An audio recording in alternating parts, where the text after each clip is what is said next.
Boa tarde, meu povo.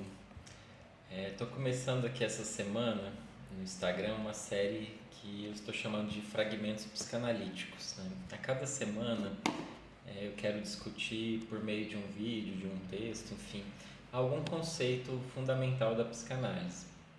E hoje, né, evidentemente, nós vamos começar pelo conceito que é a pedra angular da psicanálise, que é o conceito de inconsciente, né? Então, o Freud tem uma frase famosa que diz o seguinte, né? Os poetas e filósofos descobriram antes de mim o inconsciente. O que eu descobri foi o método científico pelo qual o inconsciente pode ser estudado. Então Freud ele deixa muito claro que o inconsciente não é uma descoberta da psicanálise, né? Que muito antes do advento da psicanálise o inconsciente já aparecia na filosofia, na literatura, na poesia, na medicina, né, em diversos tipos de estudos científicos e também expressões artísticas e literárias. Então, o que o Freud está dizendo aqui é o seguinte, que o que a psicanálise traz de novidade é uma forma de estudar esse inconsciente, né, uma forma de acessar esse inconsciente. E lembrando que a gente está aqui na virada do século XIX para o século XX, né? Então, e existia, vamos dizer assim, uma primazia ainda do racionalismo, né? O racionalismo era a cultura, né? A expressão científica mais forte ainda na sociedade. E o Freud ele chega com a ideia do inconsciente, né? Então, o Freud ele tem uma outra frase que é muito famosa que ele diz assim: o eu não é mais o senhor em sua própria casa.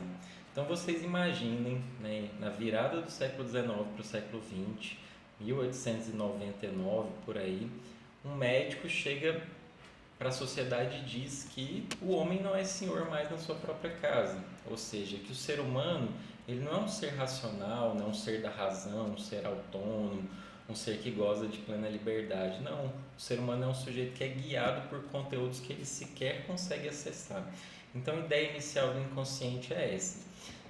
Num texto muito interessante também de 1917, chamado Uma Dificuldade no Caminho da Psicanálise, o Freud ele fala das três grandes feridas narcísicas da humanidade. Então, a primeira ferida narcísica é a descoberta científica de que a Terra não está no centro do universo, ou seja, o heliocentrismo, né, a descoberta do Nicolau Copérnico. Então, para o Freud, essa é a primeira ferida narcísica, ou seja, o homem descobre que a Terra é apenas um planeta dentro de um vasto universo, né, que a Terra não é o centro do universo e sim o Sol. Então, a segunda grande ferida narcísica, segundo Freud, é a descoberta de Darwin, né, o evolucionismo. Então, para o Freud, o evolucionismo traz uma ruptura, por quê? Porque o homem descobre que ele não é um ser a imagem e semelhança de Deus, né? Que o homem não é uma criatura divina e sim um descendente de outras espécies. E a terceira ferida narcísica, segundo Freud, seria a descoberta do inconsciente, ou seja, a descoberta de que o homem não é guiado pela razão, mas muitas vezes por conteúdos que ele sequer consegue acessar. Mas então, o que seria esse inconsciente, né? Então, o inconsciente ele vai ser estruturado de forma mais sistemática por Freud no livro A Interpretação dos Sonhos. A expressão inconsciente começa a aparecer na obra freudiana já em 1896, né? Até 1896 eles costumavam se referir ao inconsciente como uma dissociação da consciência. Já a partir de 1896 ele começa a se referir mesmo como o inconsciente como uma instância do psiquismo. E em 1899 vem a interpretação dos sonhos e aí sim, né, o surgimento da primeira tópica, ou seja, a divisão do psiquismo humano em consciente, pré-consciente e inconsciente. Bom, o que seria esse inconsciente, né? Então, o inconsciente freudiano é uma instância do psiquismo que é constituída por conteúdos recalcados, ou seja, aqueles conteúdos que são conteúdos dolorosos, conteúdos traumáticos, né? Experiências, desejos que são inaceitáveis. o nosso psiquismo ele recalca esses conteúdos são conduzidos para uma instância que o Freud denominou de inconsciente, né? Então, o inconsciente é aquela parte do psiquismo, né? Aquele locus do psiquismo, né? Onde situam os nossos desejos mais reprimidos, as nossas experiências traumáticas da infância, as fantasias, os registros minêmicos, né? O representante da pulsão. Então, por exemplo, se você perguntar para uma pessoa como foi seu primeiro ano de vida, ou o que você lembra do dia do seu nascimento, provavelmente essa pessoa não vai lembrar nada. Mas, de acordo com a teoria freudiana, a gente tem registros, né? Registros de memória desde o período da concepção. Então, o que é a novidade da psicanálise, né? É o como acessar esses conteúdos. Então, o Freud ele inicia a investigação dos conteúdos inconscientes a partir dos sonhos, dos lapsos, dos atos falhos, né? Dos jogos de palavra, ou seja, daquilo que a gente esquece, né? Daquilo que escapa, né? Quando a gente vai falar o nome de uma pessoa e acaba trocando por um nome de outra, né? E a questão do método analítico mesmo, metapsicanálise, que é a associação livre, que aí sim seria a grande forma de acessar esses conteúdos do inconsciente.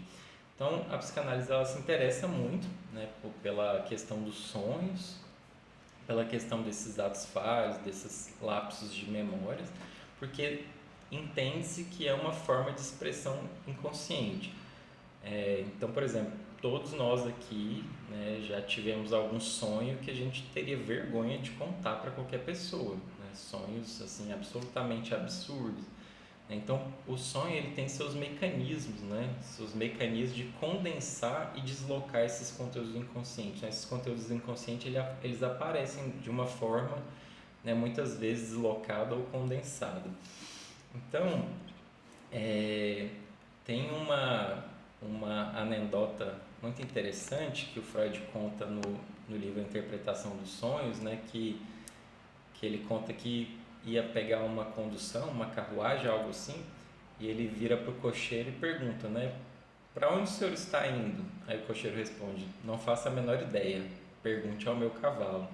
E aí ele vai discorrer sobre isso porque ele compreende que muitas vezes, né, esses conteúdos inconscientes eles tomam uma dimensão que a gente não consegue controlar. Então, como que o inconsciente aparece na clínica? Ele aparece muitas vezes na forma desse tipo de questionamento, né? Por que eu fiz isso, né? Por que meus relacionamentos sempre se repetem? Por que eu continuo sofrendo e repetindo as mesmas posturas e me relacionando com o mesmo tipo de pessoa, né? Então esse inconsciente ele vai aparecer na repetição, né? Ele vai aparecer na hesitação da pessoa, não consegue entender por que ela agiu assim, por que ela se interessa por determinado tipo de pessoa e não por outra, né? Então as manifestações do inconsciente na clínica são inúmeras, né? E estão aí para serem exploradas. É isso, gente. Por hoje é só e até semana que vem.